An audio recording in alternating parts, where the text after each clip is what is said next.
निवेदक प्रतिवादी Rabi लामिछानेको Gorkha media network प्रणाली उक्त कम्पनीमा निजको निरन्तर संलग्नता देखिन आयो। यस प्रकार उक्त कम्पनीमा यी प्रतिवादी रवि लामिछानेको संलग्नता कर्मचारीको हैसियतमा मात्र नभई कम्पनी सञ्चालनमा सार्वभौमिक रूपमा प्रभाव पार्ने हैसियतको देखियो। यस स्थितिमा सहकारी संस्थाका बयान तथा कम्पनीका लेखापाल सञ्जय अधिकारी, सहायक लेखापाल रजनी श्रेष्ठ एवं लेखा परीक्षक विशेष विभु आचार्यले गरेको घटना विवरण कायद संयुक्त लेखापाल सञ्जय अधिकारी, सहायक लेखापाल रजनी श्रेष्ठ एवं लेखा परीक्षक विशेष विभु आचार्यले गरेको घटना विवरण कायद संयुक्त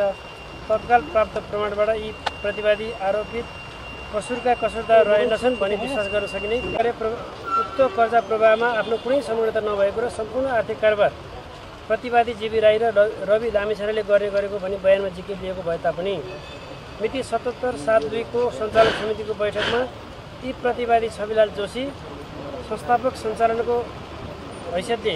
उपस्थित भई ग्लोबल आइएमई बैंक लिमिटेड कालोपुर शाखामा खाता सञ्चालन गर्ने र सो खातामा जितेन्द्र बाबु राई, छविलाल जोशी वा जीवी लामिछाने मध्ये कुनै एकको हस्ताक्षरबाट खाता सञ्चालन गर्ने गरी निर्णय भएको र सो निर्णय बमोजिम खोलिएको उल्लेखित खातामा नै सुप्रिम बचत तथा ऋण सहकारी संस्था लिमिटेडबाट यी निवेदक समेतका नाउँमा पटक रकम आएको देखिएको स्थितिमा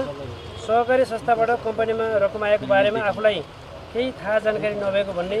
प्रतिवादीको जिकिर विश्वासप्रद देखिएन। यस स्थितिमा मिसिल संलग्न सहकारी संस्थाका अध्यक्ष एवं सहअभियुक्त ओम प्रकाश गुरुङ तथा